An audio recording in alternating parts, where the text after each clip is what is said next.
नमस्कार दोस्तों। आज हम पढ़ने वाले हैं यूजीसी नेट में लगी हुई कहानी साहित्य। कौन कौन सी कहानियाँ लगी हैं, ऐसी हम 10 कहानियों के सारांश को देखेंगे। उस कहानी के पात्रों को देखेंगे। तो कौन कौन सी हम पढ़ेंगे उनको हम एक बार देख लेते हैं। राजेंद्र बाला घोष कृत, इन्हें बंग महिला के नाम से भी जाना जाता है। तो इनकी हम देखेंगे दुलई वाली। राजेंद्र बाला घोष बंग महिला के नाम से जो जानी जाती हैं, ये दुलई वाली कहानी को देखेंगे। माधवराव सप्रे की एक टोकरी भर मिट्टी कहानी को हम देखेंगे। सुभद्रा कुमारी चौहान कृत जो एक हम कहानी देखेंगे, राही कहानी। और प्रेमचंद्र की ईदगाह और दुनिया का अनमोल रतन कहानी को हम पढ़ेंगे। चंद्रधर शर्मा गुलेरी जी की उसने कहा था, इस कहानी को हम देखेंगे। जयशंकर प्रसाद की आकाशद्वीप कहानी को पढ़ेंगे। और जैनेन्द्र जी की अपना अपना भाग्य कहानी को देखेंगे। फणीश्वर नाथ रेणु जी की तीसरी कसम को कहानी को पढ़ेंगे। और कृष्णा सोबती सिक्का बदल गया कहानी को पढ़ेंगे। सभी कहानियों के सारांश को हम देखेंगे। सबसे पहले हम कहानी का सारांश देखेंगे। राजेंद्र बाला घोष, जिन्हें बंग महिला के नाम से भी जाना जाता है, उनकी हम कहानी देखेंगे। दुलाई वाली कहानी के सारांश को देखेंगे हम। इसे कुछ आलोचकों ने हिंदी की प्रथम मौलिक कहानी भी माना है। यह कहानी हास्य रस प्रधान कहानी है। ये कैसी है? यह हास्य रस प्रधान कहानी है। कहानी का ताना बाना वंशीधर और नवल किशोर नामक दो मित्रों के मनोरंजनपूर्ण मजाक पर बुनी गई ये कहानी है। इस कहानी में मुगल सराय से इलाहाबाद तक की यात्रा के दौरान हास्य व्यंग की कथा या ये कहानी है। सबसे पहले इस कहानी के हम पात्रों का संक्षिप्त परिचय देखते हैं क्या है। सबसे पहले वंशीधर मुख्य पात्र हैं, जो इलाहाबाद के निवासी हैं। वंशीधर कौन है? इस कहानी के मुख्य पात्र हैं।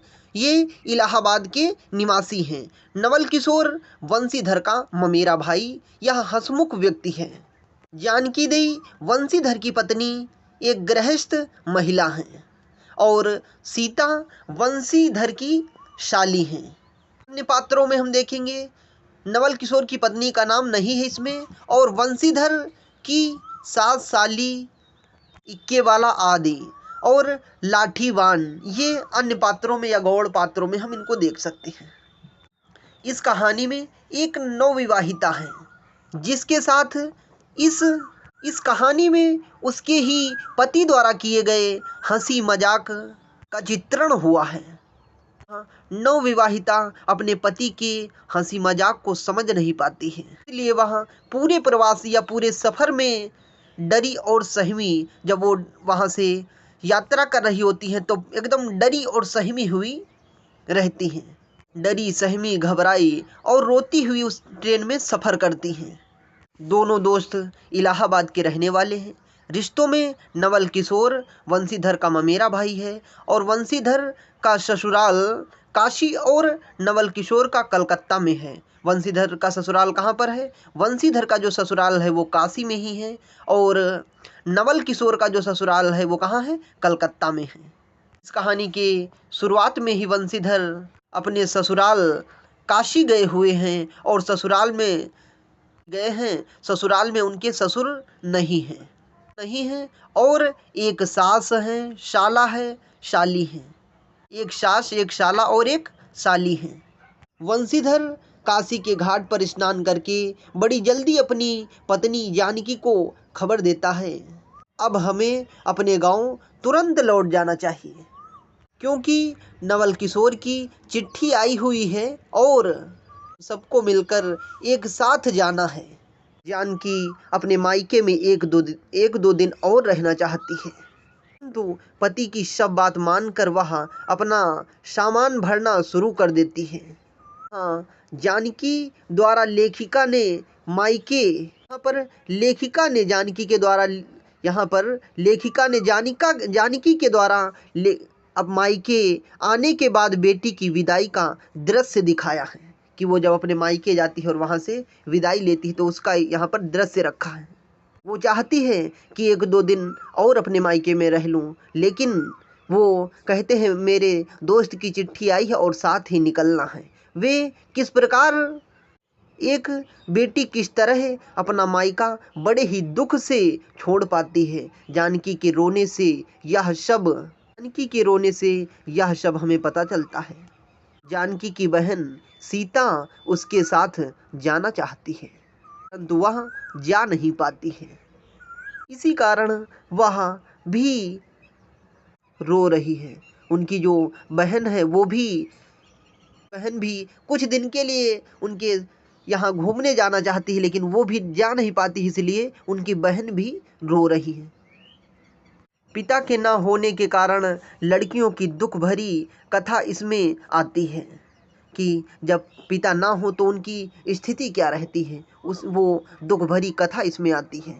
वंशीधर का व्यक्तित्व सुलझा हुआ है और वंशीधर और उसकी पत्नी इलाहाबाद जाने के लिए स्टेशन की तरफ निकलते हैं। वे रिक्शे में बैठते हैं, तभी वंशीधर को पता चलता है कि आज उन्होंने विलायती धोती वंशीधर को यह पता चलता है कि उनकी पत्नी ने विलायती धोती पहनी है।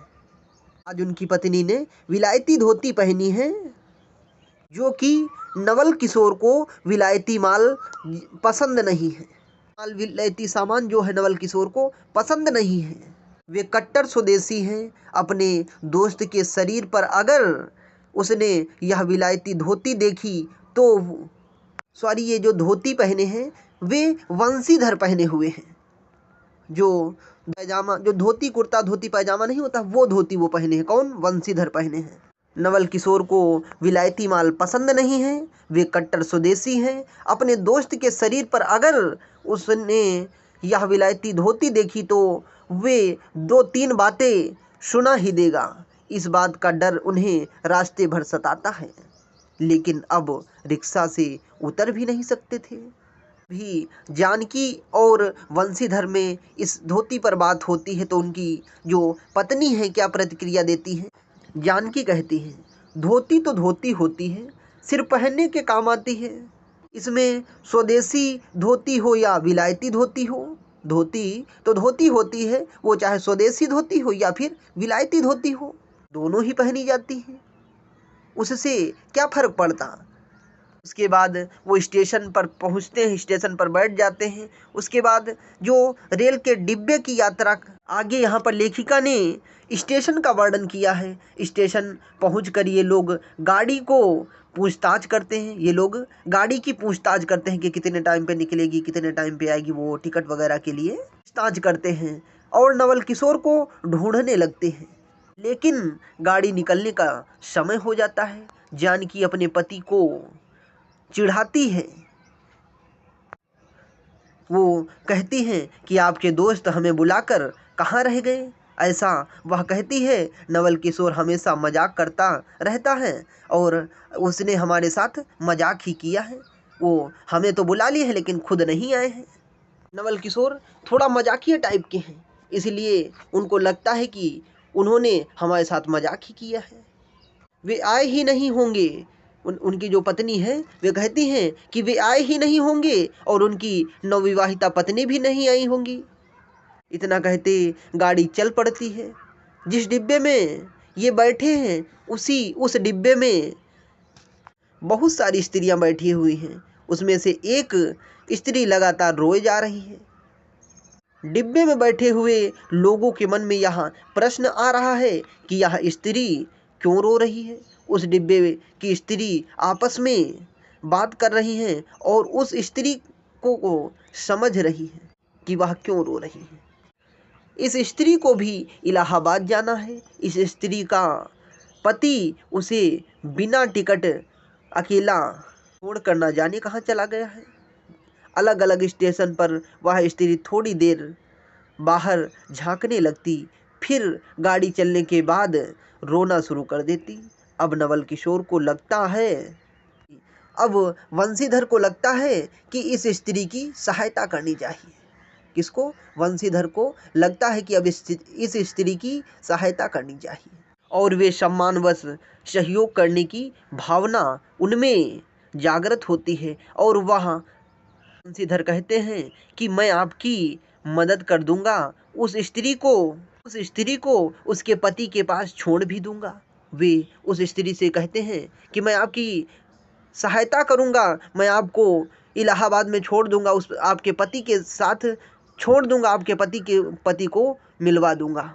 ऐसा उनको सांत्वना देते हैं और ये बात उनसे कहते हैं। अब जैसे ही स्टेशन पर पहुंच जाते हैं, गाड़ी से उतरते हैं और ये सांत्वना देते हैं और उसी में एक दुलाई वाली स्त्री भी बैठी होती है। दुलाई वाली, ये जो दुलाई वाली किसको कहते हैं? दुलाई वाली क्या होती है? ये रजाई होती है। रजाई ओढ़े एक स्त्री भी उसमें बैठी है, जो वंशीधर को तिरछी निगाहों से देखती है, थोड़ा सा घूंघट खोल के देखती है और वे ये समझ जाते हैं, वंशीधर ये समझ जाते हैं कि यह स्त्री के चाल चलन ठीक नहीं है। ये बार बार मुझे मुड़ के पीछे से थोड़ा सा घूंघट उठाकर देखती है और ये फिर ऐसे, तो उन वंशीधर को ये लगता है कि ये स्त्री ठीक नहीं, इसके चाल चलन ठीक नहीं, वो थोड़ा सा घूंघट खोलती है और इस तरह देखती है। तो उन्हें लगता है ये दुलाई जो रजाई ओढ़े हुए बैठी हुई स्त्री है, इसका चाल चलन ठीक नहीं है। वो स्टेशन भर में चलते चलते यही किया करती है और उनका ध्यान आकर्षित, वंशीधर का भी ध्यान थोड़ा सा भटकाती है। लेकिन जब तब तक धीरे धीरे करके स्टेशन आ जाता है। अब जैसे ही स्टेशन पर पहुंच जाते हैं, गाड़ी से उतरते हैं और उस स्त्री को रेल के डिब्बे से उतार कर नीचे पर एक जगह पर स्थान पर बोलते हैं कि यहाँ पर रुको। वहाँ पर एक बूढ़ी स्त्री होती है, दादी होती है, उनको नवल वंशीधर उनको बुलाते हैं, कहते हैं कि इनकी थोड़ी देर रक्षा करिए। फिर वंशीधर अपनी पत्नी जानकी को डिब्बे से उतारने उनको लेने जाते हैं। जब तक उनको उतारने जाते हैं उतार कर जब तक वापस आते हैं तब तक वहाँ बूढ़ी स्त्री भी चली जाती है। वे इतने में घबरा जाते हैं क्योंकि जब वहाँ से आ रहे थे तो डिब्बे में तरह तरह की बातें चल रही थी। वहाँ पर जो स्त्री पुरुष बैठे हुए थे वो ये बातें कर रहे थे कि वह स्त्री की क्यों मदद करना चाहते हैं। वे आपस में बात कर रहे थे कि वे इसलिए उसकी मदद करना चाहते हैं क्योंकि उसके पास कीमती गहने आभूषण हैं, कीमती गहने हैं। वो जैसे ही रेल के डिब्बे से बाहर जाएगा उसके सारे आभूषण उतार लेगा। ये सब तरह तरह की बातें जो रेल में होते हैं, 20 लोग होते हैं तो तरह तरह की वो सब बातें करते हैं। ये वंशीधर वहाँ पर वो भी सुन रहे होते हैं और नवल किशोर भी सुन रहे होते हैं। वे सीट के ऊपर डिब्बे में ऊपर सीट पे बैठे हुए ये सब देख रहे होते हैं। जो सीट के ऊपर डिब्बे पर बैठे नवल किशोर भी ये सारी बातें ये सब कुछ सुन रहे होते हैं, देख रहे होते हैं। क्योंकि दुलाई वाली जो रजाई ओढ़े जो स्त्री बैठी है वो कोई और नहीं, वो कौन है? नवल किशोर ही है। वंशीधर को घूंघट के तिरछी निगाहों से देखते हैं। वो कौन? कोई और नहीं, वो कौन है? वो ही नवल किशोर हैं। वो तरह तरह की बातें उनमें चल रही हैं कि वो जैसे ही रेल के डिब्बे से बाहर जाएगा उनके गहने आभूषण छीन लेगा। उस डिब्बे में एक लाठी वाला व्यक्ति भी होता है। वह वंशीधर से कहता है कि तुम इसके गहने उतार लेना और उसमें से आधा हिस्सा मुझे भी दे देना। वंशीधर को गुस्सा आ जाता है और वह कहता है कि ऐसा मेरे मन में कुछ भी नहीं चल रहा है, मैं सिर्फ उस स्त्री की मदद करना चाहता हूँ। लगातार रो रही है। वह अब घर कैसे जाएगी? अगर टिकट मास्टर आ गया तो क्या होगा? ये सभी डर उसको वंशीधर को सता रहे हैं। उधर वहाँ अपने दोस्त को वो नहीं आए इसलिए परेशान है और उस स्त्री की समस्याओं को देखकर उससे भी परेशान है। वंशीधर सोचता है कि एक आफत चली नहीं दूसरी आ जाती है, एक आफत टली नहीं दूसरी आफत आ जाती है। इतने में नवल किशोर आ जाता है और यह देखकर वंशीधर खुश हो जाता है। जब उस स्टेशन पे भी कौन आ जाते हैं, नवल किशोर आ जाते हैं, तो यह देखकर वंशीधर थोड़ा सा, उनके चेहरे में थोड़ा जान से जान आती है, थोड़ा खुश होते हैं। तो नवल किशोर कहता है कि जिस स्त्री की तुम मदद करते आए हो वह कोई और नहीं, वह तो मेरी पत्नी ही है। जिस स्त्री की तुम ट्रेन के डिब्बे में मदद करना चाहते हो, जिस स्त्री की तुम मदद करते आए हो, वो कोई और नहीं, वो मेरी स्त्री, मेरी पत्नी ही है। जिस गाड़ी में तुम आए हो,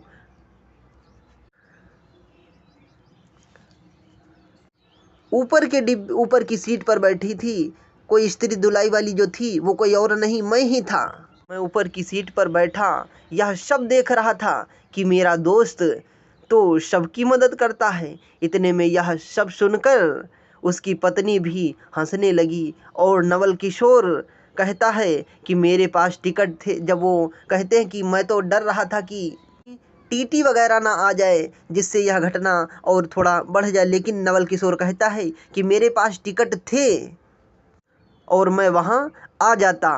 वे मजाक करने के लिए उसी डिब्बे में दोनों दोस्त थे, लेकिन नवल किशोर अपनी पत्नी के सामने आते नहीं हैं। वे सब हाल देखते हैं, सब सुनते हैं। जब इस घटना की जानकारी सबको मिलती है, तो जब वहाँ से स्टेशन से उतरते हैं, जब इस घटना की जानकारी सबको मिलती है, हंसने लगते हैं। तब वंशीधर कहते हैं कि तुमने तो मेरी जान ही निकाल ली थी। तुम मेरी छोड़ो, तुमने तो अपनी घरवाली तक को नहीं छोड़ा। यह कहानी अंत में हास्य विनोद के साथ समाप्त होती है। उसके बाद हम कहानी देखेंगे दुनिया का अनमोल रतन। ये इस कहानी को हम पढ़ेंगे, इस कहानी के सारांश को हम जानेंगे संक्षिप्त में। आपकी नज़रों में दुनिया का अनमोल रतन क्या है? आपकी नज़रों में सबसे कीमती वस्तु क्या है? सबसे कीमती चीज़ क्या है? इसी का जिक्र किया गया है, इसी को बताया गया है कि सबसे कीमती चीज़ क्या है, दुनिया का सबसे अनमोल रतन क्या है। दुनिया का अनमोल रत्न कहानी जो 1907 ईस्वी में प्रेमचंद द्वारा लिखित प्रकाशित हुई। 1907 ईस्वी में ये कहानी प्रकाशित हुई है। प्रेमचंद्र की दुनिया का अनमोल रतन शीर्षक कहानी दिलफिगार और दिलफरेब के प्रेम पर आधारित है। इसमें जो पात्र हैं वे दिलफिगार और दिलफरेब और एक काला चोर, ये मुख्य पात्र हैं। दिलफिगार, दिलफरेब और काला चोर ये मुख्य पात्र इसकी कहानी के हैं। यह कहानी अपने फलक में देश प्रेम, राष्ट्रीयता, स्वतंत्रता और अंग्रेजी दास्तां से मुक्ति के भावबोध की तरह एक बेहतरीन कहानी है। कहानी का नायक दिलफिगार और कहानी की नायिका दिलफरेब। दिलफिगार जो होता है दिलफरेब से बेपनाह मोहब्बत करता है। दिलफिगार जो होता है दिलफरेब से बेपनाह मोहब्बत करता है और वह उससे शादी करना चाहता है। ये प्रस्ताव उससे करता है। दिलफिगार दिलफरेब से अपनी शादी के लिए एक प्रस्ताव रखता है। तब वो जो दिलफरेब हैं एक शर्त रखती हैं उसके सामने। शर्त कौन सी है?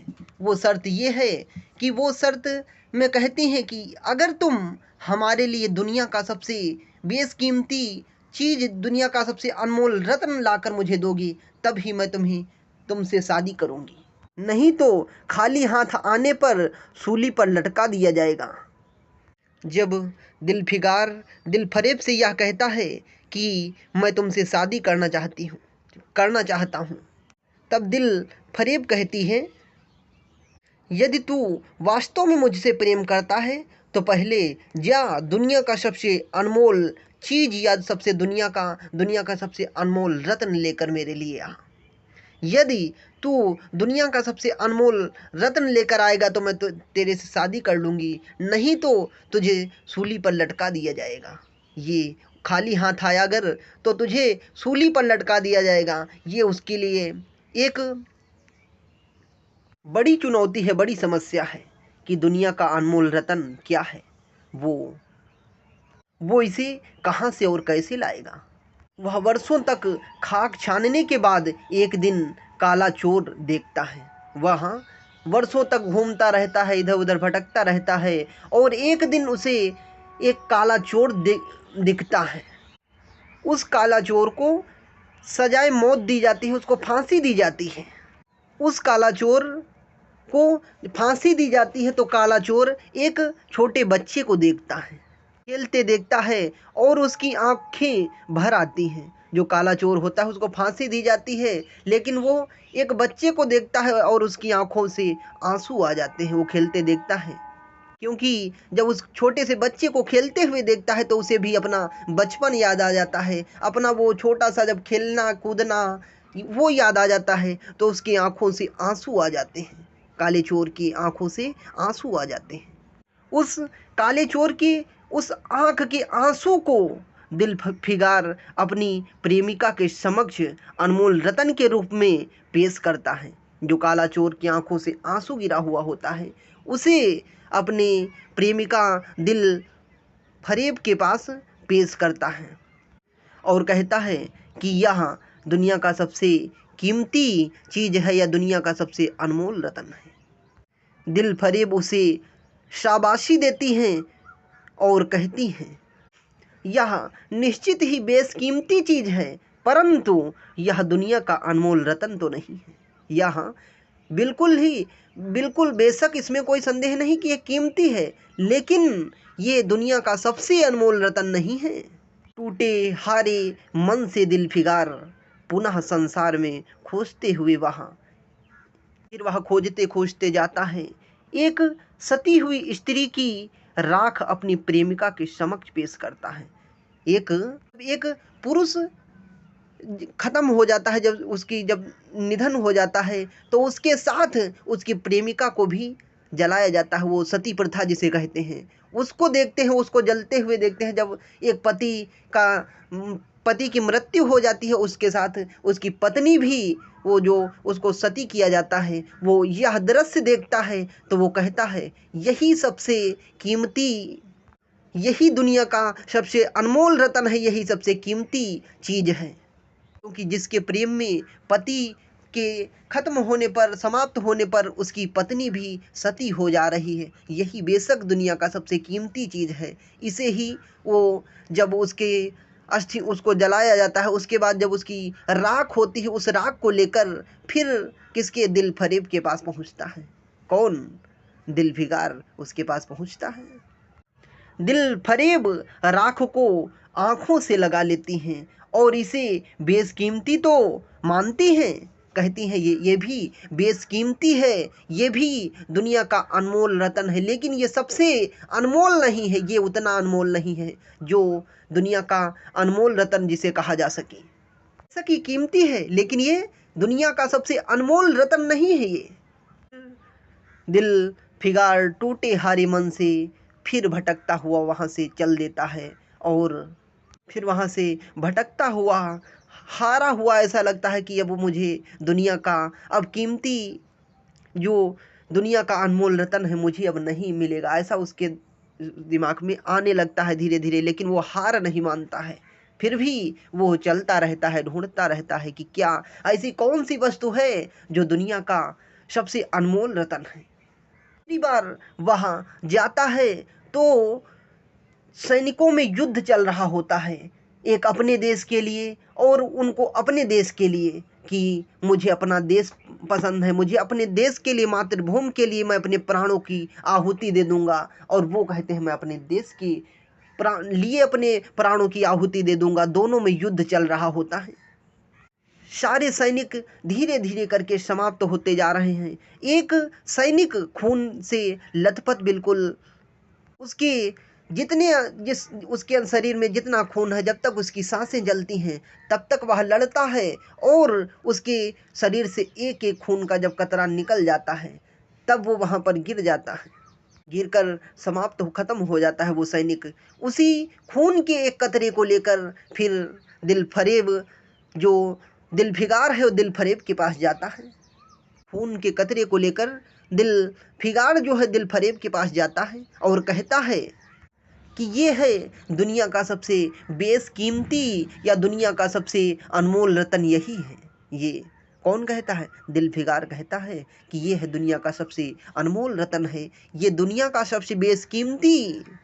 खून की कतरे को देखकर दिल फरेब उस खून को उस खून के कतरे को बताते हैं कि वो जो वहाँ पर जंग चल रही होती है, युद्ध चल रहा होता है, ये खून पूछती है, खून कैसा है, किसके लिए है? तो वो कहती हैं युद्ध चल रहा होता है अपने अपने देश के लिए, अपने प्राणों की। एक सैनिक जो है अपने अंतिम खून के कतरे को भी अपने देश के लिए निछावर कर सकता है। यही बेशक कीमती और सबसे दुनिया का अनमोल रतन है। उस खून से आलिंगन करती हैं। आलिंगन क्या करती हैं? उस खून को चूमती हैं, अपने माथे पर लगाती हैं, उसे आलिंगन करती हैं उस खून के कतरे को, और कहती हैं कि खून का वह आखिरी कतरा जो वतन की हिफाजत में गिरे, दुनिया का सबसे अनमोल रतन चीज़ यही है। जो खून का एक सैनिक के लिए जो खून का अंतिम कतरा जो वतन के लिए काम आ जाए, वतन की हिफाजत में काम आए, वही बेशक दुनिया का अनमोल रतन है। वही दुनिया का बेशक अनमोल रतन है। जो खून का वह आखिरी कतरा जो वतन की हिफाजत में गिरे, दुनिया का वही सबसे अनमोल रतन है, वही अनमोल सबसे चीज़ है। फिर दिलफिगार दिल फरेब को गले लगा लेती हैं और यहीं पर कहानी का समापन होता है। यहीं पर कहानी का समापन होता है। तो इस कहानी के समापन में मैं 4 लाइनें हैं कि वतन की राह में हंसकर जो अपनी जान लुटाते हैं, वतन की राह में हंसकर जो अपनी जान लुटाते हैं, सितारे बनकर अंबर में हमेशा जगमगाते हैं, वो जीवन धन्य होते हैं जो वतन के काम आते हैं, जो वतन के काम आते हैं।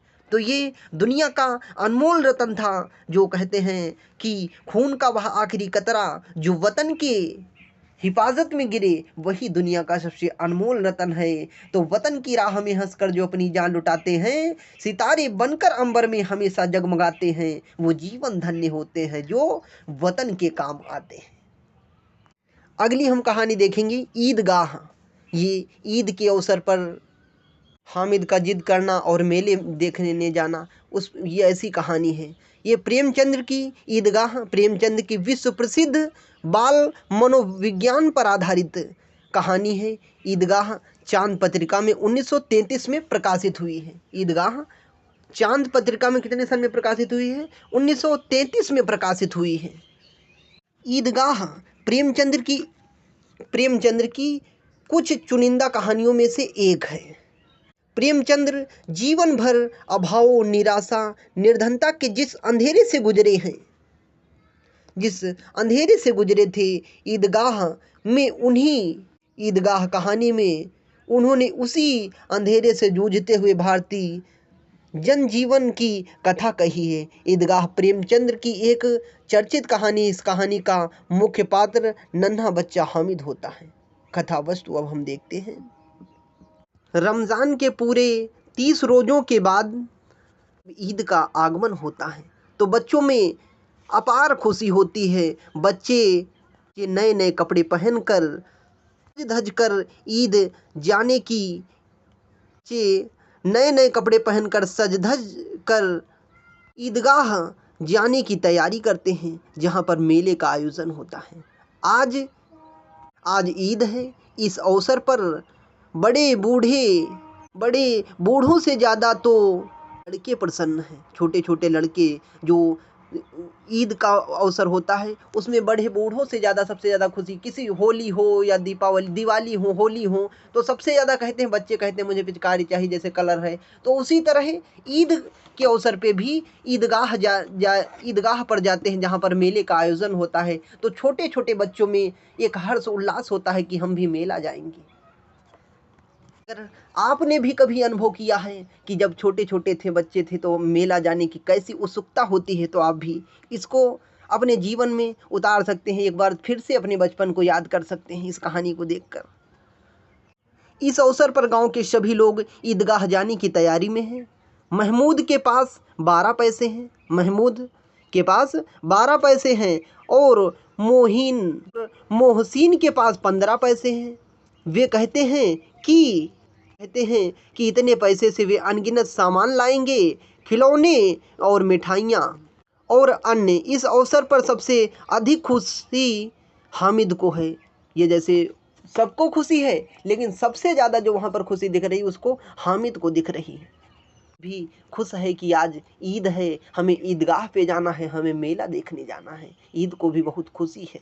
उसके माता पिता नहीं हैं, मम्मी कोई नहीं है, वो अपनी एक बूढ़ी दादी के साथ रहता है हामिद। वह 4-5 वर्ष का दुबला पतला लड़का है जिसके माँ बाप इस दुनिया में नहीं। हामिद लगभग वही 4-5 वर्ष का है, उसके माँ बाप इस दुनिया में नहीं है, मैंने पहले कहा भी है। अब हामिद अपनी बूढ़ी दादी अमीना की गोद में सोता है।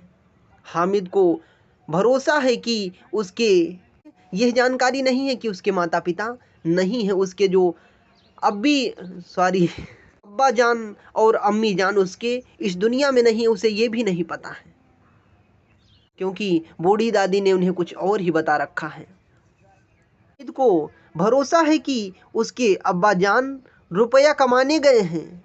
उसके अब्बा जान कहाँ गए हैं? रुपया कमाने गए हैं और बहुत सी थैलियाँ लेकर आएंगे। उसको ये भरोसा है कि मेरे जो अब्बा जान है वो पैसा कमाने के लिए गए हैं और बहुत सी पैसों की थैलियाँ लेकर आएंगे। अम्मी जान अल्लाह मियाँ के घर अच्छी अच्छी चीज़ें लाने गई हैं। उसको क्या पता होता है? उसको ये पता होता है कि हमारे जो अब्बा जान है वो पैसे कमाने के लिए गए हैं और पैसे से भरी थैलियाँ लेकर आएंगे। और अम्मी जान अल्लाह मियाँ के घर अच्छी अच्छी चीज़ें लानी गई हैं। उसे यह बताती हैं उनकी जो बूढ़ी दादी, उनकी जो मतलब उनकी दादी का क्या नाम है? दादी का नाम अमीना है।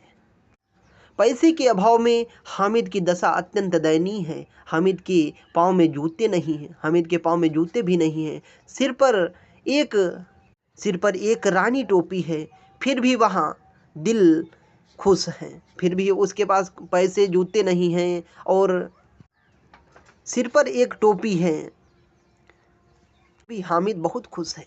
वह ईदगाह जाने की तैयारी में है। अभागिन अमीना अपनी कोठरी में बैठी रो रही है और सोच रही है कि आज ईद का दिन है और मेरे घर में एक दाना भी नहीं है। आज आबिद होता तो क्या इसी तरह ईद आती। आबिद कौन है? उनका जो हामिद के पिताजी हैं, जो अब्बा जान है। आबिद उनका लड़का है। वो कहती हैं आज आबिद होता तो क्या इसी तरह ईद आती और चली जाती। हामिद भीतर जाकर दादी को आश्वासन देता है। हामिद है छोटा ही, लेकिन वो क्या कहता है? भीतर जाकर दादी को आश्वासन देता है कि तुम डरना नहीं अम्मा, मैं सबसे पहले आ जाऊंगा। उन्हें इस बात का भी डर है कि वह अभी 5-6 वर्ष का है और वह मेले में जाएगा, कहीं खो जाएगा, उसे इस बात का डर है। तभी हामिद कहता है कि अम्मा आप परेशान ना हो, मैं सबसे पहले घर आ जाऊंगा। अमीना का दिल धड़क रहा था। गांव के बच्चे अपने अपने बाप के साथ जा रहे थे। हामिद के बाप अमीना के सिवा कोई है ही नहीं। हामिद के माँ बाप जो भी हैं केवल अमीना है, उसके माँ बाप कोई नहीं। तो वो यही सोच रही थी कि सबके बच्चे अपने अपने माता पिता के साथ जा रहे हैं, अपने अपने अब्बा अम्मी के साथ जा रहे हैं, लेकिन हमारे जो हामिद के कोई माता पिता ही नहीं। इस बात से भी वो परेशान है। उसे कैसे अकेले मेले में जाने दें, इस बात को लेकर परेशान है। उस भीड़ भाड़ में बच्चा कहीं खो जाएगा। नन्हा बच्चा 3 कोस पैदल कैसे जाएगा? 3 कोस जाना है। ईदगाह जो है उसके घर से कितने कोस है? ईदगाह 3 कोस पैदल जाना है। वो उसके पैर में छाले पड़ जाएंगे, क्योंकि जूते भी उसके पास नहीं है। गांव से सब गांव के सभी लोग जा रहे थे, तो हामिद भी मेले में चल देता है। हामिद और उसके दोस्त भी चल जाते हैं उस मेले में। बच्चों में अजीब उत्साह होता है। वे दौड़कर कभी आगे निकल जाते और फिर रुककर साथ वालों का इंतजार करने लगते। हामिद के पैरों में तो जैसे पर ही लग गए हों, वह कभी थकता ही नहीं। हामिद को ऐसा उत्साह है कि उसको जरा सा भी वो थक ही नहीं रहा। कभी कुछ बच्चे आगे निकल जाते तो फिर इंतजार करते कि वो भी आ जाएं तब चलते हैं, तो कहीं थोड़ी दूर आगे निकल जाते, पीछे वो पैदल पैदल करके नंगे पैर ही हामिद चल रहा है। 3 कोस की यात्रा करने के बाद सहसा ईदगाह नजर आया। रोजेदारों की कतारें एक के पीछे एक बहुत दूर तक हैं। नए आने वाले पीछे की कतारों में खड़े हो जाते हैं। जो जिस तरह से आता है वो उस हिसाब से लाइन में लग जाता है, कतारों में मतलब खड़े हो जाते हैं। इस्लाम की निगाह में सब बराबर हैं। इन ग्रामीणों ने भी वजू किया, गए थे, इन्होंने भी वजू किया, पिछली कतार में खड़े हो गए। लाखों सिर एक साथ सजदे के लिए झुक गए। लाखों सिर एक साथ सजदे के लिए झुक जाते हैं। फिर सब एक साथ खड़े हो जाते हैं, एक साथ झुकते हैं और घुटनों के सहारे बैठ जाते हैं। यह क्रिया अनेक बार होती है। ये जब वो सजदा करते हैं तो उठना बैठना, वो थोड़ा अपने ईश्वर को याद, अपने अल्लाह को याद करते हैं। नमाज खत्म होने के बाद लोग आपस में प्रेम भाव से गले मिलते हैं। उसके बाद मिठाइयाँ, खिलौनों की दुकानों पर धावा बोल देते हैं। वहाँ पर हिंडोला, चरखी, हाथी, घोड़े, ऊँट के झूले, महमूद, मोशिन, नूरे और शमी इन घोड़ों ऊँट पर बैठते हैं। हामिद झूले से दूर खड़ा है क्योंकि उसके पास 3 ही पैसे हैं। झूलों से उतरने के बाद, चरखियों से उतरने के बाद सभी बच्चे खिलौनों की दुकानों पर टूट पड़ते हैं। मोहसिन ने भिश्ती, महमूद ने सिपाही, नूरे ने वकील। किसने क्या क्या खरीदा? मोहसिन ने भिश्ती एक खरीदी और महमूद ने सिपाही, नूरे ने वकील तथा शमी ने धोबिन खरीदा। ये क्या है? मिट्टी के खिलौने वगैरह जो बनाए, कोई सिपाही बना हुआ है तो कोई वकील बना है, ये सब मिट्टी के खिलौने हैं, इन पे कलर चढ़ा हुआ है। ये सारे खिलौने 2-2 पैसे के खिलौने थे। हामिद के पास कुल 3 पैसे थे। हामिद कहता है कि वह इतने महंगे खिलौने कैसे ले? खिलौना कहीं हाथ से गिरे तो चूर चूर हो जाएगा। वो कहता है इतने महंगे हैं, वो भी अगर कहीं गिर जाए वो भी चूर चूर हो जाएगा। जरा सा पानी पड़े तो रंग धुल जाए। ऐसे खिलौने लेकर वह क्या करे? हामिद का भी मन खिलौनों के लिए ललचा रहा है, फिर भी वह अपने मन पर पूरा नियंत्रण रखे हुए है। भी मन है कि मैं भी ये खिलौने लूँ, मैं भी ये सारे खिलौने लूँ, मैं भी झूला झूलूँ, लेकिन वे अपने मन पर नियंत्रण रखे हुए हैं। खिलौनों के बाद मिठाइयों की दुकानें आती हैं। किसी ने रेवड़ियाँ और किसी ने गुलाब जामुन लिया। क्या होता है? फिर खिलौनों के बाद मिठाइयों की दुकान आती है। किसी ने रेवड़ी खरीदी तो किसी ने गुलाब जामुन खरीदा। सभी आनंद में खो रहे हैं। बेचारा हामिद क्या करता, क्योंकि उसके पास सिर्फ 3 पैसे हैं। वह उन्हें ललचाई आंखों से देख रहा है। मोहसिन कहता है कि हामिद रेवड़ी लेगा? मोहसिन क्या कहता है? हामिद रेवड़ी लेगा? जब हामिद लेने के लिए हाथ बढ़ाता है तो मोहसिन उस दोने में जिसमें रेवड़ी होती है वो उसको पीछे कर लेता है, पीछे खींच लेता है। हामिद खिसिया जाता है और कहता है कि रखे रहो, क्या मेरे पास पैसे नहीं हैं? वो रेवड़ी देता है, लेकिन वो जब हामिद थोड़ा संकोच में करके वो उसमें से उठाना चाहता है तो वो दोना अपना जो होता है वो फिर खींच लेता है।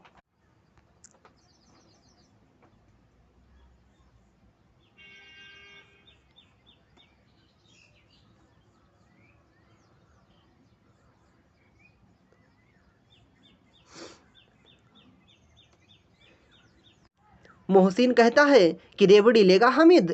तो हामिद रेवड़ी की तरफ दोनों हाथ बढ़ाता है, लेकिन मोहसिन अपना दोना फिर पीछे खींच लेता है। हामिद खिसिया जाता है और कहता है कि रखे रहो, क्या मेरे पास पैसे नहीं हैं? होता है मिठाइयों की दुकान के बाद लोहों की दुकान का नंबर आता है। यहाँ लड़कों के लिए आकर्षण का कोई वस्तु नहीं है। सभी लड़के आगे बढ़ जाते हैं, लेकिन हामिद रुक जाता है और कई चिमटे रखे हुए हैं। उसे याद आया कि दादी के पास चिमटा नहीं है। अब वे तवे से रोटियां उतारती हैं तो उनके हाथ जल जाते हैं। यदि यह चिमटा ले जाकर दादी को दे देंगे तो उन्हें कितनी प्रसन्नता होगी, उन्हें कितनी खुशी होगी। उसने दुकानदार से पूछा, यह चिमटा कितने का है? दुकानदार से उसने प्रश्न किया कि यह चिमटा कितने पैसे का है? यह चिमटा 6 पैसे का है। दुकानदार ने क्या कहा? यह चिमटा 6 पैसे का है। हामिद का दिल बैठ गया और हामिद ने बड़ी हिम्मत से कहा, 3 पैसे लोगे? वो उससे दुकानदार से कहते हैं, 3 पैसे लोगे? यह कहते हुए वह आगे बढ़ गया। दुकानदार ने बुलाकर 3 पैसों में चिमटा दे दिया। उसके सभी साथी चिमटा देखकर हामिद की हंसी उड़ाने लगे। उसके सभी साथी जब चिमटा देखते हैं तो क्या कहते हैं? हामिद की हंसी उड़ाने लगते हैं और कहने लगे कि क्या चिमटा भी कोई खिलौना है? वे सभी उनके दोस्त कहने लगे कि क्या ये चिमटा भी कोई खिलौना है? हामिद कहता है, हाँ, खिलौना क्यों नहीं है? कंधे पर रख लिया तो बंदूक हो गई। उस चिमटे को कंधे पर रख लिया तो बंदूक हो गई, हाथ में ले लिया तो फकीर का चिमटा हो गया। हाथ में ले लिया, जब बजाने लगे तो उसको क्या हो गया? फकीर का चिमटा हो गया। चाहे तो इससे मंजीरे का भी काम ले सकते हैं, उसको बजा भी सकते हैं। एक चिमटा जमा दूं तो तुम लोगों के खिलौनों की जान निकल जाएगी। वो कहता है, हाँ, एक चिमटा जमा दूं अगर तुम्हारे इन खिलौनों पे तो ये जो तुम्हारे खिलौने हैं सब टूट जाएंगे, उनकी जान निकल जाएगी। तुम्हारे खिलौने कितना ही जोर लगावें, मेरे चिमटे का बाल बांका नहीं कर सकते। मेरा बहादुर शेर है चिमटा, ये हामिद कहता है। अंत में सबने स्वीकार किया कि चिमटा बड़े काम की वस्तु है। अन्य खिलौने टूट फूट कर बिखर जाएंगे लेकिन चिमटा लंबे समय तक रहेगा। हामिद को भी स्वीकार करना पड़ा कि खिलौनों को देखकर किसी की माँ इतनी खुश ना होगी जितनी दादी चिमटे को देखकर होगी। 11 बजे मेलेवार गांव आ गए। गांव में हलचल मच गई, सबके खिलौने टूट फूट गए। अमीना उसकी आवाज़ सुनकर दौड़ी और उसे गोद में उठा कर चूमने लगी। हामिद के हाथ में चिमटा देखकर वह चौंक पड़ी। यह चिमटा कहाँ था? मैंने खरीदा है। हामिद क्या कहता है? मैंने यह खरीदा है। कितने पैसों में? अमीना छाती पीट कर रोने चिल्लाने लगी। यह कितना बेसमझ लड़का है। वो कहती है, यह कितना बेसमझ लड़का है, दोपहर तक कुछ ना खाया ना पिया, चिमटा उठा लाया। अरे मेले में तुझे कोई चीज ही नहीं मिली जो यहाँ लोहे का चिमटा उठा लाया? हामिद ने डरते हुए कहा, तुम्हारी उंगलियां तवे से जल जाती थी इसलिए मैंने इसे खरीद लिया। बुढ़िया का क्रोध शांत हो गया, हामिद की दादी का क्रोध शांत हो गया और वह प्रेम में तब्दील हो गया। अमीना की आंखों में आंसू आ गए और वह हामिद के लिए खुदा से दुआ मांगने लगी। तो ये कहानी का यहीं पर समाप्त होती है। ये कहानी ऐसी कहानी है जो वाकई इसको अगर आप कायदे से पढ़ेंगे, ढंग से पढ़ेंगे तो आंखों में आंसू ला देंगी। क्योंकि जब मैं इससे नहीं बच सका तो आप कहाँ बच सकते हैं। ये ऐसी दुख भरी कहानी, एक ऐसी बिल्कुल आंखों में आंसू ही आ जाएंगे ऐसी कहानी है प्रेमचंद्र की। ऐसी उनकी लेखन कला है। इसके बाद अगली कहानी हम देखेंगे, माधवराव सप्रेकृत एक टोकरी भर मिट्टी। इसका जो प्रकाशन हुआ वे 1909 ईस्वी में हुआ। छत्तीसगढ़ मित्र पत्रिका में प्रकाशित। संपादन एक टोकरी भर मिट्टी, माधवराव सप्रेकृत। ये रचना है, ये कहानी है, ये कथा है कह सकते हैं। और इसका प्रकाशन जो है 1901 ईस्वी में हुआ है। ये छत्तीसगढ़ मित्र में प्रकाशित। संपादन स्वयं माधवराव सप्रे। ये छत्तीसगढ़ मित्र पत्रिका में प्रकाशित हुई। इस कहानी में जमींदार द्वारा अपने महल के सामने एक अनाथ असहाय विधवा की झोपड़ी कि झोपड़ी को हड़पना, विधवा का जमींदार के समक्ष गिड़गिड़ाना, पोती के प्रति वात्सल्य भाव प्रकट करना, जमींदार द्वारा टस से मस ना होना और अंत में विधवा द्वारा अपनी जमीन से एक टोकरी भर मिट्टी की मांग करना एवं जमींदार से टोकरी सिर पर उठा देने का निवेदन करना, ये कहानी में वर्णित है। एक टोकरी भर मिट्टी का न उठा पाना और जमींदार का फिर ने किए पर पछतावा होना दिखाया गया है। तो हम इस कहानी को जानेंगे, समझेंगे, पढ़ेंगे। एक श्रीमान जमींदार के महल के पास एक गरीब अनाथ विधवा की झोपड़ी थी।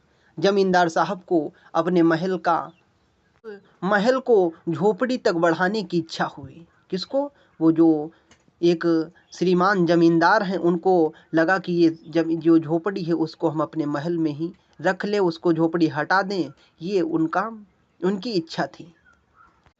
उस विधवा स्त्री से बहुतेरे कई बार कहा कि अपनी झोपड़ी हटा ले, पर वह तो कई जमाने से वहीं बसी थी। उसका प्रिय पति, इकलौता पुत्र भी उसी झोपड़ी में मर गया था। पतोहू भी एक 5 वर्ष की कन्या को छोड़कर चल बसी। अब यही उसकी पोती इस वृद्ध काल में एकमात्र आधार थी। अब उसे अपनी पूर्व स्थिति की याद आ जाती तो मारे दुख के फूट फूट कर रोने लगती थी। और जब से उसने अपने श्रीमान पड़ोसी की इच्छा का हाल सुना कि यह झोपड़ी हटा ले, तब से तो वह मृत सी हो गई। वे जब पड़ोसी कहते हैं कि झोपड़ी को हटा लो, तब से उसको रात की नींद चैन सब चली गई। तब से उसे लगता है खाना वगैरह कुछ अच्छा नहीं लगता है। उस झोपड़ी में उसका मन इतना लग गया था कि बिना मरे वहाँ से वह निकलना नहीं चाहती थी। श्रीमान के सब प्रयत्न निष्फल हुए। तब वे अपने जमींदारी चाल चलाने लगे। जब वे सब कहने लगे, जब कहते कहते हार गए, तो वे अपनी जमींदारी चाल चलने लगे और बाल की खाल निकालने वाले वकीलों की थैली गरम कर उन्होंने अदालत से झोपड़ी पर अपना कब्जा कर लिया और विधवा को वहाँ से निकाल दिया। बेचारी अनाथ तो थी ही, पास पड़ोस में बेचारी अनाथ तो थी ही, लेकिन अब वहाँ बेघर भी हो गई थी। पास पड़ोस में जाकर रहने लगी थी। अब वो वहाँ से जब घर से बेघर हो गई तो कहीं पास पड़ोस में जो गांव हुआ वहाँ पर जाकर रहने लगी। एक दिन श्रीमान उस झोपड़ी के आसपास टहल रहे थे और लोगों को काम बतला रहे थे। वो कोई काम किए, तुम ये काम करो, तुम ये काम करो। वो टहल रहे थे और लोगों को काम बतला रहे थे कि ये काम करो। कि वह विधवा हाथ में एक टोकरी लेकर वहाँ पहुँची। श्रीमान ने उसको देखते ही अपने नौकरों से कहा कि उसे यहाँ से हटा दो, पर वह गिड़गिड़ाकर बोली, महाराज, अब तो यह झोपड़ी तुम्हारी ही हो गई है, मैं उसे लेने नहीं आई हूँ। महाराज क्षमा करें, तो एक विनती है। वो कहती है, महाराज, ये झोपड़ी अब आपकी हो गई है, अगर क्षमा करें, अगर मेरी एक विनती स्वीकार करें तो। जमींदार साहब के सिर हिलाने पर उसने कहा, जब से यह झोपड़ी छूट गई है, तब वो कहते हैं, जब विनती करती है तो वो जो उसके नौकर होते हैं वो कहते हैं, छोड़ दो, अच्छा उसकी बात सुन लो, क्या कहना चाहती है। तभी जमींदार साहब ने सिर हिलाया। साहब के सिर हिलाने पर उसने कहा, जब से यह झोपड़ी छूटी साहब, जब से यह झोपड़ी छूटी है, तब से मेरी पोती ने खाना पीना छोड़ दिया है। मैंने बहुत कुछ समझाया, पर वह एक नहीं मानती। यहाँ यही कहती है कि अपने घर चल वहीं रोटी खाऊंगी। अब मैंने यह सोचा है कि इस झोपड़ी में से एक टोकरी भर मिट्टी लेकर उसी का चूल्हा बनाकर रोटी पकाऊंगी। इससे भरोसा है कि वह रोटी खाने लगेगी। महाराज कृपा करके आज्ञा दीजिए तो इस टोकरी में, इस झोपड़ी में से एक टोकरी मिट्टी ले लूं। वो कहती है, अगर महाराज आप कृपा करिए तो इस झोपड़ी से एक टोकरी भर मिट्टी ले लूं। श्रीमान ने आज्ञा दी, जा ले जाके। विधवा झोपड़ी के भीतर गई। वहां जाते ही उसे पुरानी बातें संस्मरण हो गई। उसे याद आ गई, पुरानी बातें याद आ गई, अपने पति और उस तमाम सी यादें हैं। उसे देखकर उसे पुरानी यादें आ जाती हैं और उसकी आंखों से आंसू की धारा बहने लगती है। अपने आंतरिक दुखों को किसी तरह से संभाल कर उसने अपनी टोकरी मिट्टी से भरी। उसने अपने आंतरिक दुखों को संभाला और उसने किसी तरह से टोकरी भर मिट्टी भर ली और हाथ से उठाकर बाहर ले आई। फिर हाथ जोड़कर श्रीमान की प्रार्थना करने लगी। फिर जब वो टोकरी को उठाकर बाहर ली आई तो उन श्रीमान से कहती हैं कि साहब, इस टोकरी को आप मेरे सिर पर रखा दीजिए। है कि महाराज कृपा करके इस टोकरी को जरा हाथ लगाइए, इससे जिससे मैं उसे अपने सिर पर धर लूं। जमींदार साहब पहले तो बहुत नाराज हुए। पहले जमींदार साहब बहुत नाराज हुए कि मैं वो भी इस मिट्टी को उठाऊंगा, इस टोकरी को उठाऊंगा। पर जब वह बार बार हाथ जोड़ने लगी और पैरों पर गिरने लगी तो उनके मन में कुछ दया आ गई। तब उनके मन में कुछ दया आ गई। किसी नौकर से ना कहकर आप ही स्वयं टोकरी उठाने आगे बढ़े। वे किसी नौकर से नहीं कहे, लेकिन वे खुद ही अपने आप टोकरी उठाने के लिए आगे बढ़े। जो ही टोकरी को हाथ लगाकर ऊपर उठाने लगे तो ही देखा कि यह काम उनकी शक्ति के बाहर है। वे कहते हैं यह काम उनकी शक्ति से बाहर, यह मेरी ताकत से बाहर है। फिर तो उन्होंने अपनी सब ताकत लगाकर टोकरी को उठाना चाहा। उन्होंने सब ताकत लगाकर उस टोकरी को उठाना चाहा, पर जिस स्थान पर टोकरी रखी थी वहां से वह एक हाथ भी ऊपर न उठी। वहां से एक हाथ भी वह टोकरी ऊपर न उठी। वहां लज्जित होकर कहने लगे, नहीं, यह टोकरी हमसे न उठाई जाएगी। वो लज्जित होकर शर्मा कर कहने लगी, यह टोकरी हमसे उठाई नहीं जाएगी। यह सुनकर विधवा ने कहा, महाराज नाराज ना हो, आपसे एक टोकरी भर मिट्टी नहीं उठाई जाती और इस झोपड़ी में तो हजारों टोकरियां मिट्टी पड़ी है। उसका भार आप जन्म भर भी ढोकर उठा नहीं पाएंगे। आप ही इस बात पर विचार कीजिए। वो कहती हैं कि जब आप इतनी टोकरी भर मिट्टी को नहीं उठा पा रहे हैं तो इस झोपड़ी के अंदर तो हजारों टोकरियां मिट्टी होगी, उसको आप कैसे उठाएंगे? वो इसे तो आप जीवन भर उठाएंगे तब भी नहीं उठा पाएंगे। जमींदार साहब धन मद से गर्वित अपना कर्तव्य भूल गए थे। पर विधवा के उपयुक्त वचन सुनते ही उनकी आंखों में आंसू आ गए और उनकी आंखें खुल गई। कृतकर्म का पश्चाताप कर उन्होंने कृतकर्म अपने कर्म पर पछतावा हुआ, पर उन्होंने विधवा से क्षमा मांगी और उसकी झोपड़ी वापस कर दी। तो ये है एक टोकरी भर मिट्टी का जो माधवराव सप्रे जी की कहानी, इसका सारांश। तो आज हम कहानी साहित्य में 5 ही कहानियों को पढ़ेंगे। उसके बाद अगली कहानियों को हम अगले भाग में देखेंगे, जिसमें हमने पढ़ा दुलाई वाली राजेंद्र बाला घोष की, जिन्हें बंग महिला के नाम से भी जाना जाता है, प्रेमचंद्र की दुनिया का अनमोल रतन ईदगाह हमने पढ़ा, और एक टोकरी भर मिट्टी, इस कहानी को हमने पढ़ा। एक कहानी और हम देखते हैं अभी, अपना अपना भाग्य। इस कहानी को हम पढ़ेंगे, उसके बाद अगली कहानियाँ अगले भाग में पढ़ेंगे। अपना अपना भाग्य जैनेंद्र कुमार जी ने इसे लिखा है।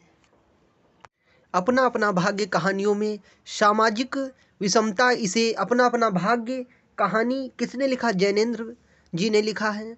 जैनेंद्र जी ने लिखा और इस कहानी में सामाजिक विषमता चित्रित है। इस कहानी के केंद्र में एक 10 वर्षीय गरीब असहाय अनाथ बालिका है। इस बालक का अपना कोई नहीं सिवाय धरती आसमान के। इस कहानी में एक ओर तो संपन्न उच्च वर्ग तो पर्यटन के लिए नैनीताल जाता है, एक और संपन्न उच्च वर्ग जो पर्यटन के लिए नैनीताल जाता है, वहीं दूसरी ओर गरीब पहाड़ी लड़का जिसकी और उच्च वर्ग जो पर्यटन के लिए घूमने के लिए नैनीताल जाते, वहीं दूसरी ओर एक गरीब पहाड़ी लड़का है जिसकी ठंड के कारण उसकी मौत हो जाती है, उसकी ठंड में ठिठुर कर मृत्यु हो जाती है।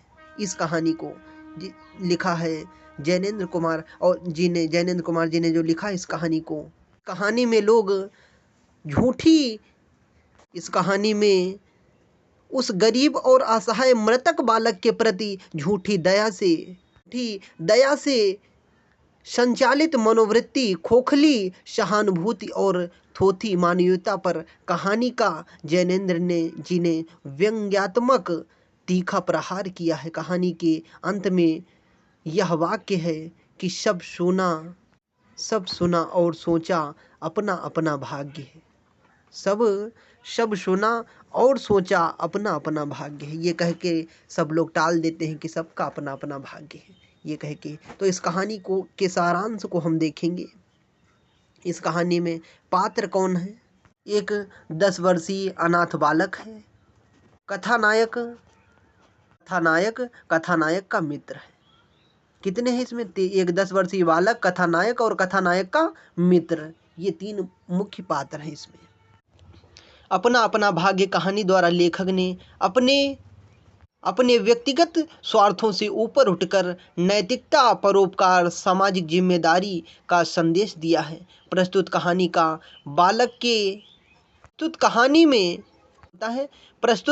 में बालक केवल इसलिए मृत्यु को प्राप्त हो जाता है क्योंकि उसकी कोई मदद नहीं करता। यदि समय पर उस बालक की सहायता होती तो ना केवल वह जीवित रहता अपितु समाज का एक जिम्मेदार नागरिक भी बन सकता था। लेखक इस कहानी के द्वारा भी संदेश दे रहे हैं कि समाज के निचले तबके की सभी की सामाजिक और नैतिक जिम्मेदारी बनती है और उसका निर्वाह भी किया जाना चाहिए। अपना अपना भाग्य कहकर जिम्मेदारी से निर्मुक्त होने का प्रयास नहीं करना चाहिए। कहानी का सार इस प्रकार हम देखेंगे। लेखक अपने मित्र के साथ नैनीताल में संध्या के समय बहुत देर तक निरुद्देश्य घूमने के बाद एक बेंच पर बैठे थे कि दूसरी होता है। लेखक अपने मित्र के साथ नैनीताल में संध्या के समय बहुत देर तक निरुद्देश्य से, यानी कि कोई बिना उद्देश्य के घूमने के बाद एक बेंच पर बैठते हैं कि दूर कोहरे के बीच से उन्हें एक काली सी मूर्ति प्रतीत होती है। पास आने पर भी एक लड़का दिखाई देता है, नंगे पैर, नंगे सिर, एक मैली सी कमीज लटकाए, अपने सिर के बड़े बड़े बालों को खुजलाता चला आ रहा था। उसकी चाल से कुछ ही समझ पाना लेखक को असंभव सा लग रहा था। उसकी चाल से कुछ भी समझ पाना लेखक को असंभव सा लग रहा था, क्योंकि उसके पैर सीधे नहीं पड़ रहे थे। उस बालक का रंग गोरा था, परंतु मैल खा जाने के कारण, मैला हो जाने नहाने के ना कारण काला पड़ गया था। आंखें अच्छी बड़ी पर आंखें अच्छी बड़ी पर सूनी थी, माथा ऐसा था जैसे अभी से झुर्रियाँ आ गई हों। दोनों को आश्चर्य होता है कि इतनी ठंड में यह बालक बाहर क्या कर रहा है। वे उससे तरह तरह के प्रश्न करते हैं, उस बालक को देखते हैं और उससे तरह तरह के प्रश्न करते हैं। बालक अपनी घर की गरीबी और भुखमरी से तंग आकर अपने एक साथी के साथ यहाँ भाग आया था। यहाँ आने पर उसे और उसके साथी को एक दुकान में काम के बदले 1 रुपया और झूठा खाना मिलता था। लेखक के उसके साथी के विषय में पूछने पर वह बताया कि मालिक के मारने पर उसका साथी मर गया। उस 10 वर्षीय बच्चे का मौत के विषय में इतना सहज कथन लेखक को सोचने पर मजबूर कर देता है कि वे 2 बच्चे जो भुखमरी और घर की स्थिति ऐसी है कि वहाँ पर भूख के अलावा कुछ है नहीं, तो इस कारण वे वहाँ नैनीताल भाग जाते हैं, आ जाते हैं कि शायद वहाँ जाएंगे, कुछ काम मिलेगा, कुछ करेंगे और अपना जीवन शायद गुजारा कर सकते हैं। उसका एक दोस्त को उसके एक साथी को एक दुकान में काम मिल जाता है और दूसरे साथी को कोई काम नहीं मिलता है। लेकिन जिसे काम मिलता है उसे क्या देता है, बदले में उसे काम के बदले 1 रुपया मिलता है और जूठा खाना मिलता है। घर में जो बचा या उस दुकान का जो भी बचा तो उसे जूठा कुछ खाना मिल जाता था। लेखक यह पूछते हैं कि उनका दोस्त अब क्या कर रहा है। तब वह छोटा बच्चा कहता है कि उनके मालिक ने मारा था और वो उसकी मृत्यु हो गई। इस सहज कथन को लेखक ने महसूस किया कि जो 10 वर्ष का खेलने खाने की उम्र में, खेलने घूमने की उम्र में ये 10 वर्ष का बच्चा मृत्यु को कितने नजदीक से देख रहा है। मृत्यु के प्रति इतना सहज कथन है कि जिस उम्र में बच्चों को शरारतें और खेलने खाने से फुर्सत नहीं होती, उस उम्र में इस बालक की पहचान मौत से हो गई है। लेखक के एक वकील मित्र थे, उन्हें अपने होटल के लिए एक नौकर की आवश्यकता थी। उनके जो एक मित्र थे, वकील थे, उन्हें होटल के लिए एक नौकर की आवश्यकता थी। इसलिए लेखक उस बच्चे को वकील साहब के पास ले गए। वकील उस बच्चे को नौकर इसलिए नहीं रखना चाहते थे क्योंकि वे उस बच्चे को नौकरी देना नहीं चाहते थे, क्योंकि वे वकील और जो लेखक हैं वे दोनों उस बच्चे से अनजान हैं। कहते हैं हम अनजान व्यक्ति को कैसे यहाँ पर नौकरी दे दें, कैसे काम दे दें, वे दोनों ये सोच रहे हैं। साथ ही वकील साहब को यह लगता था कि पहाड़ी बच्चे शैतान और अवगुणों से भरे होते हैं। यदि उन्होंने किसी ऐरे गैरे को नौकर रख लिया और वह अगले दिन वह चीज़ों को लेकर चंपत हो गया, तो इस तरह भविष्य में चोरी की आशंका के कारण वकील साहब ने उस बच्चे को नौकरी देने से मना कर दिया। वो कहते हैं कि पहाड़ी बच्चे शरारती होते हैं, अवगुणी होते हैं, हम इसे अगर अपनी नौकरी पर रख लेते हैं तो कहीं ये हमारी कोई सामान या कोई चीज़ें लेकर यहाँ से निकल गया तब तो अनर्थ हो जाएगा। अब वे उसे नौकरी नहीं देते हैं और कुछ देर बालक वहाँ ठहरा और फिर वहाँ से चला गया। लेखक और उसके मित्र भी अपने अपने कामों में चल पड़ते हैं। दूसरे दिन मोटर में बैठते हुए उन्हें यह समाचार मिलता है कि पिछली रात एक पहाड़ी बालक की सड़क के किनारे पेड़ के नीचे ठिठुर कर मृत्यु हो गई है। पर बतलाने वालों ने यह भी बताया कि गरीब के मुंह पर छाती, मुट्ठियों और पैरों पर बर्फ की हल्की सी चादर चिपक गई थी, मानो दुनिया की दुनिया की बेहाइयाँ ढकने के लिए, दुनिया की शर्म को ढकने के लिए प्रकृति ने सौ के लिए उसके सफ़ेद और ठंड कफन का प्रबंध कर दिया है। ये कहानी थी अपना अपना भाग्य, जैनेंद्र कुमार जी ने जो लिखा, ये जो हकीकत है जीवन की। सभी लोग अपने अपने कर्तव्य से मुक्त हो जाना चाहते हैं कि यह सबका अपना अपना भाग्य है। कहीं कोई इंसान किसी को देखता है, कहीं कोई इंसान देखता है कि अपना अपना भाग्य कहकर अपना पल्ला सीधा कर लेना चाहते हैं, अपने आप को संतुष्टि दे लेते हैं कि सबका अपना अपना भाग्य है, ये उसके भाग्य में लिखा था। लेकिन ऐसा नहीं है। तो ये हम 5 कहानियों को पढ़े हैं, ये अपना अपना भाग्य में। जैसे हरिओम पंवार जी लिखते भी हैं कि भूख तो हुजूर पूरा नूर छीन लेती है। भूख क्या है, गरीबी क्या है, लाचारी क्या है, ये हमें हरिओम पंवार जी की कुछ कविताओं में भी देखने को मिलता है। उसकी 4 लाइनें, भूख तो हुजूर पूरा नूर छीन लेती है, मासूमों की मांग का सिंदूर छीन लेती है। भूख कभी कभी ऐसे दांव पेश देती है, सिर्फ 2000 में माँ बेटा बेच देती है, सिर्फ 2000 में माँ बेटा बेच देती है। तो आज हमने 5 कहानियों को पढ़ा, जिसमें हमने राजेंद्र बाला घोष बंग महिला कृत दुलाई वाली कहानी को पढ़ा, प्रेमचंद्र की दुनिया का अनमोल रत्न कहानी को पढ़ा, ईदगाह कहानी को पढ़ा और अपना अपना भाग्य कहानी को पढ़ा। ये हमने 5 कहानियों को हमने देखा। और एक टोकरी भर मिट्टी, इस कहानी में हमने पढ़ा भाग 1, भाग 2, भाग 3 करके। ऐसे हम सारी कहानियों को पढ़ेंगे। उसके बाद उपन्यास पढ़ेंगे, निबंध पढ़ेंगे, नाटक पढ़ेंगे।